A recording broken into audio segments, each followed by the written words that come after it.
नमस्कार।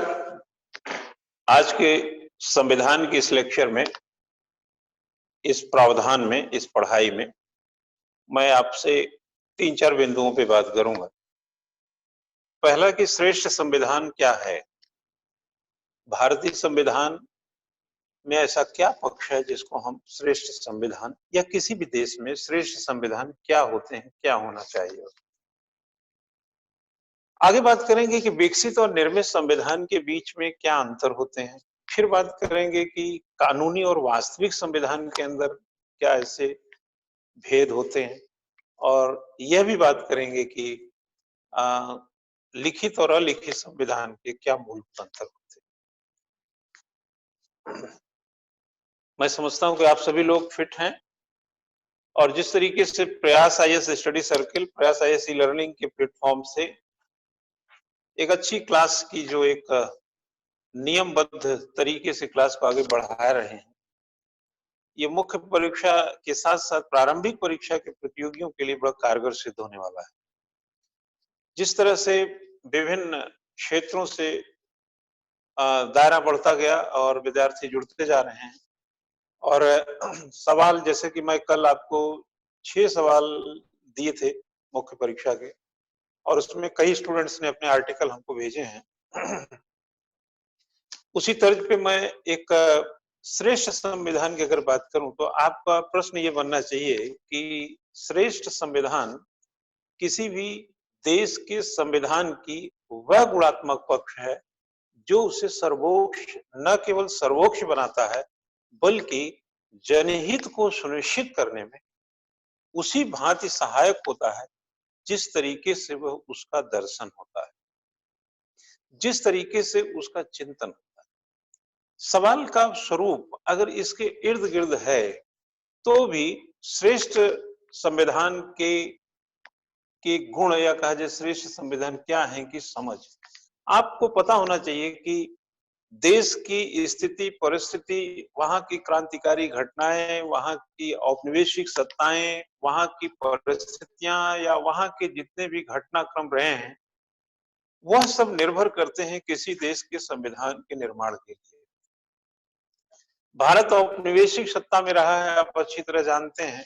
Asia, Africa, Latin America के बहुत सारे देश 50 के दशक में आजादी प्राप्त किए, और जहां पर लोकतंत्र की प्रगाढ़ता, सघनता, स्पष्टता और सशक्तिकरण, एक लोकतांत्रिक प्रणाली का निर्माण करने की एक अवधारणा का विकास हुआ, एक ऐसी संवैधानिक सरकार का निरूपण करने का प्रयास हुआ जिसमें कहीं ना कहीं लोक सशक्तिकरण का निहित पक्ष था, और साथ ही एक ऐसी सुचारू सत्ता का निर्वहन करना, एक ऐसी सुचारू सत्ता के निर्वहन के लिए एक ऐसे संविधान का निर्माण करना जिसमें जन अधिकारों का और निहित पक्षों का पूरा संदर्भ उल्लेखित होता हो। भारतीय संविधान ऐसे ही किसी भी देश के संविधान से तुलनात्मक न केवल बृहत है, बल्कि अधिकार से लेकर के संविधान की उस मार्मिक पक्षों को, जिससे कि जन प्रवर्धित अवधारणा में लोक कल्याण, जन केंद्रित और संवेदनशीलता के साथ संवैधानिक सरकारों का उद्भव होता है, और लोकतंत्र का अपना एक सशक्तिकरण मिलता है। प्रभुत्व संपन्न की बात जब हम करते हैं, जब हम लोकतांत्रिक गणराज्य की बात करते हैं, जब हम पंथ निरपेक्ष की बात करते हैं, समाजवाद की बात करते हैं, और सामाजिक, आर्थिक, राजनीतिक न्याय की बात करते हैं, तो यह बहुत बड़ी बात करते हैं, और इस बड़ी बात से ही संविधान की श्रेष्ठता को हम आंक लेते हैं। संविधान की, भारतीय संविधान की जो पराकाष्ठा है, सर्वोच्चता है, जो सर्वोच्च विधि की संज्ञा है, जो सर्वोच्च नियम है, जो एक ऐसी धारा है, एक ऐसी विचारधारा, एक ऐसी धारणा है, एक ऐसी अवधारणा है जो लोकतंत्र के संदर्भ में एक ऐसी विशिष्टता का उपाय देता, एक ऐसी विशिष्टता का उत्पादन कर देता है जहां पे सबके लिए एक सरोकार का निर्माण हो जाता है। हमारे यहाँ शक्तियों का बंटवारा है, हमारे यहाँ सब कुछ स्पष्ट है। उदाहरण के तौर पर अमेरिका में न्यायिक पुनर्विलोकन संविधान का हिस्सा नहीं है। न्यायिक पुनर्विलोकन वहां के न्यायालय का हिस्सा है। प्रथाओं, परंपराओं और न्यायिक निर्णयों ने भी संविधान को मजबूत किया है। अलिखित संविधान में आमतौर पर ऐसे लक्षण पाए जाते हैं। हमारा संविधान निर्मित, हमारा संविधान विकसित नहीं है, निर्मित। हमने कानूनी पक्षों को इसमें सजोया, लेकिन साथ साथ कुछ वास्तविक पक्षों का भी उल्लेख हो सकता है। वास्तविक पक्ष वे जहां पर प्रथाएं और न्यायालयी निर्णयों का समावेशन, हमारे संविधान में भी न्यायालयी निर्णयों का समय के साथ समावेशन हुआ है। एग्जाम्पल के तौर पे, आप जब संविधान लागू हुआ तो शायद किसी को नहीं मालूम था, उस समय तो था नहीं कि मूल अधिकार मूल ढांचा है। मूल अधिकार संविधान की विशेषता है, लेकिन मूल अधिकार संविधान का मूल ढांचा है, ये सुप्रीम कोर्ट ने बताया। और इसके साथ हम आगे बढ़ रहे हैं और समय के साथ सुप्रीम कोर्ट बताता रहता है कि कौन सी चीज मूल ढांचा होगी, ये कहीं ना कहीं जुड़ा है। ऐसी चीजें जब जुड़ती हैं तो कानूनी संविधान वास्तविक संविधान की ओर चला जाता है। वास्तविक का मतलब होता है कि जो परिस्थितियों के साथ एडजस्ट कर ले। वैसे अलिखित संविधानों में ये ज्यादा संभावनाएं होती हैं। हमारा संविधान कानूनी है, हमारा संविधान निर्मित है, विकसित नहीं है, और हमारा संविधान लिखित है, अलिखित नहीं है।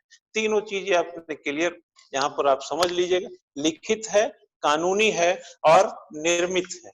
न यह विकसित है, न यह न इसको आप अलिखित कहेंगे और न इसे वास्तविक कहेंगे।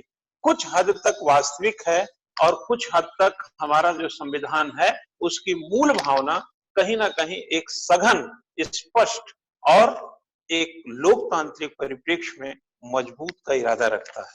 जहां स्पष्टता और निश्चितता है, जहां पर सूक्ष्मता है, जहां पर व्यापकता भी है। सूक्ष्मता संविधान की श्रेष्ठता के गुण होते हैं, लेकिन हमारे संविधान में विशालता है।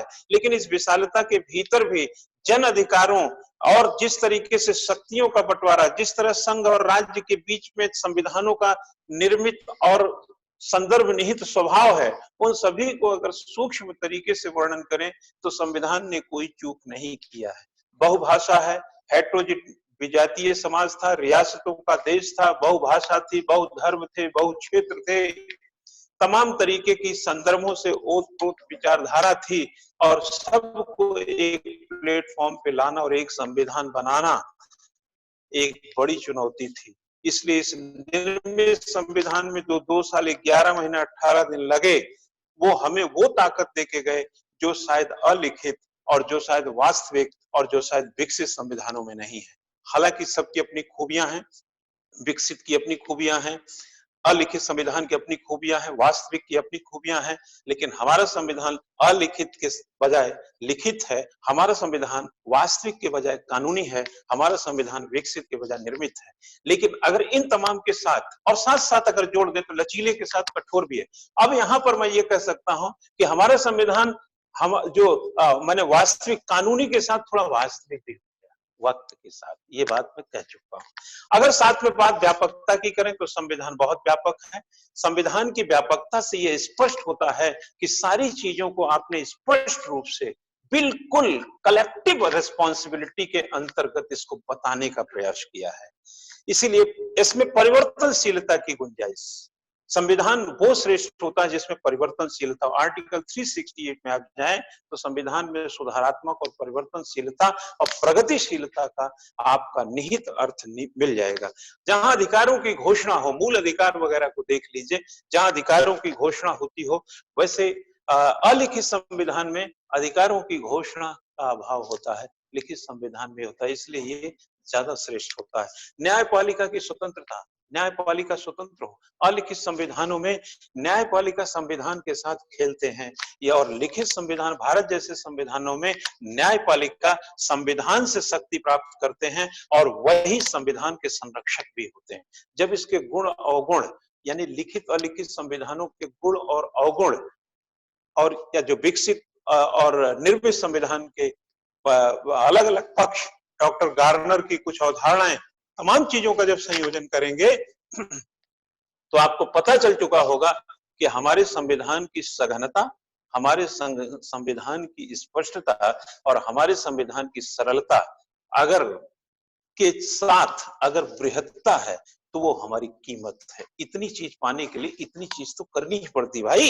इसके अलावा नीति निर्देशक तत्व वगैरह की चर्चा इन सभी को मिला दिया जाए। पक्ष तो बहुत भी है, अब आप कहिए समाजवाद, आप कहिए धर्मनिरपेक्ष, आप कहिए प्रभुत्व संपन्न, ये चीज मैं कॉमन फिनोमेना में, किसी संविधान में धर्मनिरपेक्षता कईयों में नहीं है, लेकिन वो संविधान श्रेष्ठ है।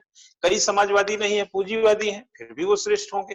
तो मैं उन कॉमन फिनोमेना को लिया जो किसी भी देश की संविधान की श्रेष्ठता और उसकी स्वीकार्यता को मजबूत बनाते हैं। और संविधान परिघटनाओं, परिस्थितियों, स्थितियों, वहां के वातावरण की धारणा अवधारणा, वहां पर जो एक प्रकार से निहित भाव में जैसी इरादे और जैसी ऐतिहासिक पृष्ठभूमि होती है, उससे कहीं ना कहीं प्रेरित होकर के निर्मित होता है। तो मैंने भारतीय संविधान की थोड़ा सा जो आपका ये आउटलाइन दिया, अब इसके बाद मैं इसकी ब्रीफ चर्चा करूंगा। ओके, ब्रीफ चर्चा करूंगा। तो अगले सप्ताह मतलब बस चल रहे हैं, ब्रीफ चर्चा करते हैं। तो अभी इतना समझ में आ गया होगा आप लोगों को कि मैं क्या करने जा रहा हूं, क्यों? ठीक है।